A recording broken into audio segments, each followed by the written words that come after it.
Hello दोस्तों, स्वागत है आपका आपके अपने ही यूट्यूब चैनल उर्दू ज़बान की आवाज़ में।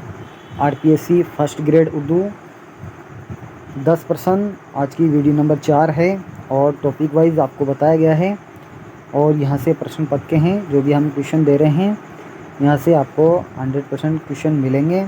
आप इसे ज़रूर देखें, ये ना देखें 10 ही क्वेश्चन हैं। दोस्तों, आप ये चीज़ ध्यान रखें, एक बालक की सफलता इस बात पर निर्भर नहीं होती कि वह कितने घंटे पढ़ता है। एक बालक की सफलता इस बात पर निर्भर होती है कि वह क्या पढ़ता है। आपको कितना नहीं, क्या पर जोर देना है। तो उसी के अकॉर्डिंग हमने क्लासें डाली हैं। आप इन्हें अच्छे से देखें और जो भी आपको पॉइंट बताए जा रहे हैं उन्हें अच्छे से एनालाइज करें। अगर फिर भी आपको दिक्कत हो तो कमेंट ज़रूर करें। आपका सॉल्यूशन 100% किया जाएगा। उर्दू का पहला ऐसा चैनल है जहाँ पर सभी की प्रयास सुनी जाती हैं। तो साथियों, शुरू करते हैं आज की क्लास। क्वेश्चन नंबर 1 से देखते हैं और 10 क्वेश्चन होंगे। तो पहला क्वेश्चन ये रहा आपकी स्क्रीन पर। पहला क्वेश्चन है, किस शायर को उर्दू शायरी का बाबा आदम कहा गया है? वली, मीर, गालिब या इकबाल? तो सभी पे तखल्लुस का निशान है। ये वली दक्कनी इनका नाम है, ये मीर तकी मीर का है और ये अल्लामा इकबाल का, ये मिर्ज़ा गालिब का। तो आपसे जो सवाल पूछा गया है कि शायर को उर्दू शायरी का बाबा आदम कहा गया है, वली को, मीर को, गालिब को या इकबाल को? तो आपको ध्यान में रखना है, जो वली दक्कनी हैं इनको उर्दू शायरी का बाबा आदम कहा गया है। मीर तकी मीर को खुदाए सुकन के नाम से जाना जाता है, ये भी आपको ध्यान में रखना है। और जो अल्लामा इकबाल है उर्दू के सबसे बड़े फ़िलोसफ़ी शायर हैं और मिर्ज़ा गालिब हैं जिनके इशार दुनिया में सबसे ज़्यादा पढ़े जाते हैं। तो आपका जो राइट आंसर होगा वली दक्कनी होगा। अगला क्वेश्चन देखते हैं, नज़ीर अकबर आबादी की पैदाइश कहाँ हुई? आगरा, दिल्ली, लखनऊ या पटना में? तो नज़ीर अकबर आबादी की पैदाइश कहाँ हुई थी, ये आपको बताना है। नज़ीर अकबर आबादी वही हैं, अवामी शायर के नाम से जाने जाते हैं और सबसे ज़्यादा इनकी नज़मों में त्यौहार वगैरह, मेलों वगैरह का सबसे ज़्यादा ज़िक्र है। सभी त्योहारों में शरीक होते थे, सभी के त्योहारों में जाते थे, आते थे, उठते बैठते थे। तो ये दिल्ली में पैदा हुए और आगरा में इनकी वफ़ात हुई, ये आपको ध्यान में रखना है। अगला क्वेश्चन देखते हैं, शायरे मशरिक़ किसको कहा गया है? इकबाल, फैज़, हसरत या जोश? सभी पे तखल्लुस है। फैज़ अहमद फैज़ हैं, जोश मलियाबादी हैं, हसरत मोहानी हैं या अल्लामा इकबाल हैं? तो ये आपको बताना है। शायरे मशरिक़, मशरिक़ के मानी होते हैं पूर्व, यानी पूर्व का शायर किसको कहा गया है? तो अल्लामा इकबाल को कहा जाता है, ये आपको ध्यान में रखना है। अल्लामा इकबाल जो उर्दू के सबसे बड़े फ़िलोसफ़ी शायर हैं, तो ये अल्लामा इकबाल होगा। और आपको इसमें ये भी ध्यान में रखना है, जो जोश मलियाबादी हैं वो अल्लामा इकबाल के उस्ताद हैं, ये आपको ध्यान में रखना है। तो इसकी व्याख्या भी हम देखते हैं।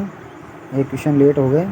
तो अल्लामा इकबाल का ज़िक्र हमेशा पूछा जाता है, तो इसके बारे में हम चंद मालूमात देखते हैं। डॉक्टर अल्लामा इकबाल 1877 में पैदा हुए और 1938 में इनकी वफ़ात हुई। डॉक्टर अल्लामा इकबाल 8 नवंबर 1877 को सियालकोट में पैदा हुए और 1938 में लाहौर में इनका इंतकाल हुआ। इन्होंने मीर हसन से अरबी और फ़ारसी की तालीम हासिल की। तो आपसे पूछा जाता है, अरबी और फ़ारसी की तालीम डॉक्टर अल्लामा इकबाल ने किससे हासिल की? या आपसे पूछा जाए कि डॉक्टर अल्लामा इकबाल के उस्ताद कौन हैं, तो जोश मलियाबादी बताना है। और आपसे पूछे कि अल्लामा इकबाल के अरबी और फ़ारसी के उस्ताद कौन हैं, तो मीर हसन हैं, यह आपको ध्यान में रखना है। मीर हसन को इकबाल की वजह से शम्सुल उलमा का खिताब मिला। मिर्ज़ा दाग दहलवी भी इकबाल के उस्ताद हैं। इकबाल उर्दू के सबसे बड़े फ़िलोसफ़ी शायर हैं, ये भी आपको ध्यान में रखना है। इसके अलावा इम्पोर्टेंट बातें हैं वो आपको ध्यान में रखनी हैं। तो इनका जो पूरा नाम था शेख मोहम्मद इकबाल था और इनके वालिद का नाम था शेख नूर मोहम्मद के बेटे थे ये। इकबाल ने 1905 में यूरोप का सफ़र किया। जर्मनी की हाइडेलबर्ग यूनिवर्सिटी से ईरानी फ़लसफ़े और तसव्वुफ़ पर डॉक्टरेट की डिग्री हासिल की।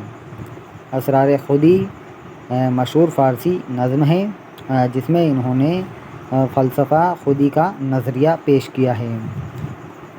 इसके बाद है रमोज़े बेखुदी नज़्म पर अंग्रेज़ हुकूमत की जानिब से यानी तरफ से इन्हें सर का खिताब मिला। इकबाल ने अपने उस्ताद मिर्ज़ा दाग दहलवी का मर्शिया भी लिखा है। तो ये आपको ध्यान में रखना है, जो अल्लामा इकबाल के जो उस्ताद हैं मिर्ज़ा दाग दहलवी हैं, ये भी आपको ध्यान में रखना है और इन पे इन्होंने मर्शिया भी लिखा है। तो मिर्ज़ा दाग दहलवी का मर्शिया भी इन्होंने लिखा है। इसके अलावा इनके शायरी के मजमूए हम देखते हैं तो बांगे दरा है एक उर्दू शायरी का पहला मजमुआ इनका, और बाले ज़िब्रील ये उर्दू शायरी का दूसरा मजमुआ है। ज़रबे कलीम उर्दू शायरी का तीसरा मजमुआ है। अरमगाने हिजाज ये भी शायरी का चौथा मजमुआ है, जिसमें फ़ारसी और उर्दू दोनों ज़बानों के कलाम हैं। रूह अर्ज़ी आदम का इस्तक़बाल करती हैं, ये बाले ज़िब्रील से माखूज़ यानी लिया गया है। सुआए उम्मीद यानी उम्मीद की किरण इकबाल की नुमाइंदा नज़्म है। इसके बाद है मस्जिद कुर्तबा ज़ौक़ व शौक़, तलबा अलीगढ़ के नाम और खिज़र राह, शिकवा जवाब शिकवा, लेनिन खुदा के हुजूर में नया सवाला, इब्लिस की मजलिस सूरा, हकीकत हुस्न, तुलु इस्लाम, बच्चे की दुआ, कौमी तराना, पहाड़ और गिलहरी, जुगनू, हमदर्दी, माँ का ख्वाब और शहद की मक्खी इनकी मकबूल नज़्में हैं। ये भी आपको ध्यान में रखना है।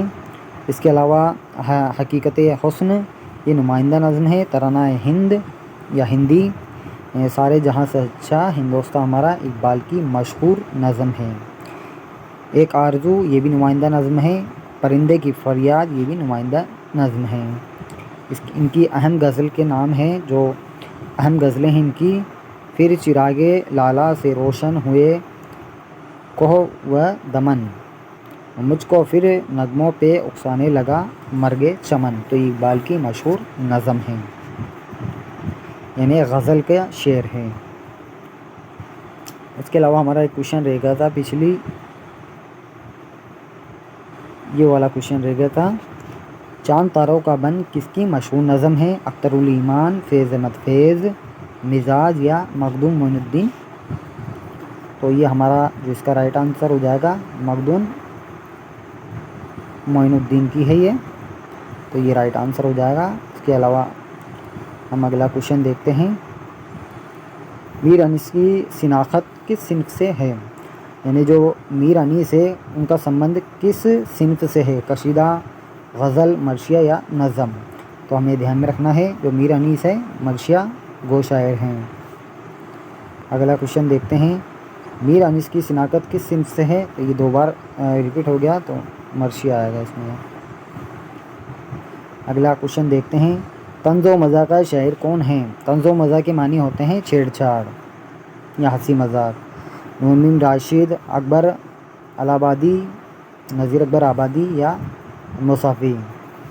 तो तंज़ो मज़ा का शायर कौन है? अकबर इलाहाबादी। ये आपको ध्यान में रखना है, एग्ज़ाम में पूछे जाते हैं। अगला क्वेश्चन देखते हैं, मर्शिया दाग के तख्लीक़कार का नाम क्या है? तो मर्शिया दाग के तख्लीक़कार का नाम क्या है? मोहम्मद हुसैन आज़ाद, अबुल कलाम आज़ाद, मुमिन राशिद या इकबाल?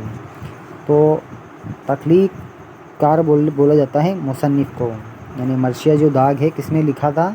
तो अल्लामा इकबाल ने लिखा था अपने उस्ताद पर। तो अल्लामा इकबाल के उस्ताद कौन है? दाग दहलवी। तो ये आपको ध्यान में रखना है। अगला क्वेश्चन देखते हैं, तो दाग दहलवी के बारे में ये भी ध्यान में रखना जो दाग दहलवी हैं, अल्लामा इकबाल को तो शायर मशरिक़ यानी पूर्व का शायर कहा जाता है, और जो दाग दहलवी हैं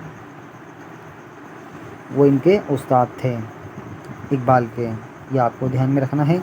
और जो जोश मलियाबादी हैं वो उनको भी कौन कौन से लक़ब से याद करा जाता है, शायर फ़ितरत, शायर सबाब और शायर इनकलाब के नाम से जाना जाता है जोश मलियाबादी को। ये भी आपको ध्यान में रखना है, इंपॉर्टेंट पॉइंट है जो पूछ लिया जाता है। अगला क्वेश्चन है, दर्ज झेल शेर किस के दीवान का पहला शेर है? नफ्स फरियादी है किसकी शौकी तहरीर का? कागज़ी है पिरहन हर पेकर तस्वीर का? मीर का गालिब का मोमिन का या दर्द का? तो क्वेश्चन पूछ रहा है दर्ज झेल शेर किस दीवान का पहला शेर है? इसके दीवान का पहला शेर है तो ये गालिब के दीवान का पहला शेर है, यानी दीवान गालिब का पहला शेर है। अगला क्वेश्चन है, दर्ज झेल शेर किसका है? तुम मेरे पास होते हो गोया जब कोई दूसरा नहीं होता। बहुत ही अच्छा शेर है, तो ये शेर किसका है ये आपको बताना है।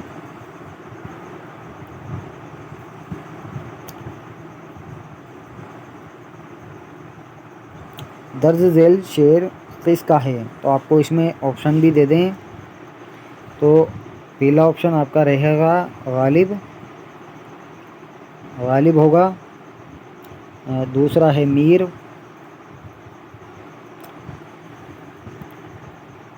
तीसरा है हाली, और चौथा है मोमिन। तो किस राइट आंसर क्या होगा इसका? मोमिन खां मोमिन। दर्ज झेल शेर किसका है? तो मोमिन खां मोमिन का है। साथियों ये वह शेर है, मोमिन का वह शेर है, तुम मेरे पास होते हो गोया जब कोई दूसरा नहीं होता। इस शेर पर मिर्ज़ा गालिब ने अपना पूरा दीवान देने की बात कही थी। बहुत ही अच्छा शेर लिखा था। तो मिर्ज़ा गालिब ने कहा था कि मोमिन मेरा पूरा दीवान ले ले और मुझे ये शेर दे दें। तो ये मोमिन खां मोमिन का मशहूर शेर है जो एग्ज़ाम में पूछा जाता है, तुम मेरे पास होते हो गोया जब कोई दूसरा नहीं होता। अगला क्वेश्चन देखते हैं, जिस सिंफ में माफूक अलफ़ितरत अनासर होते हैं उसे क्या कहते हैं? रिपोर्टाज यानी रिपोर्ट, खाका यानी किसी चीज़ का ढांचा वगैरह स्ट्रक्चर, दास्तान यानी कहानी, नावल यानी नई चीज़। तो माफूक अलफ़ितरत के मानी होते हैं ऐसी चीज़ें जिसमें हकीकती बात नहीं होती, जिसमें जिन, परी, उड़ते कालीन जो हकीकत पर आधारित नहीं होते। तो वो किस में शामिल होते हैं, किस सिंफ में शामिल होते हैं? तो वो दास्तान में शामिल होते हैं। तो ये आपको ध्यान में रखना है, इम्पोर्टेंट फैक्ट है। दोस्तों ये थी आज की वीडियो, आपको कैसी लगी कमेंट ज़रूर करें। और बहुत जल्द हम क्वेश्चनों का लेवल भी बढ़ाएंगे। जैसे ही हमारे शो क्वेश्चन होते हैं उसके बाद हम क्वेश्चन वाइज 30 क्वेश्चन या 50 क्वेश्चन डेली आपको कराएंगे। जब तक हम इन 100 क्वेश्चनों को व्याख्या समेत देखेंगे, फिर ऑब्जेक्टिव क्वेश्चन स्पीड पर हम चलाएंगे। तो आप बने रहें हमारे चैनल पर। और पेडागोजी की क्लासें भी बच्चों ने कहा था तो वो भी जल्दी चालू करेंगे। और उसके बाद जैसे ही फर्स्ट ग्रेड होता है और सेकंड ग्रेड की क्लासें भी जल्दी चालू होगी। अगर फिर भी कोई मालूमात हो तो आप डिस्क्रिप्शन में देख सकते हैं या टेलीग्राम पर हमारे जुड़ें जहाँ पर आपको PDF मिल जाएगी। तो साथियों मिलते हैं अगली वीडियो में, तब तक के लिए बाय, बहुत बहुत शुक्रिया।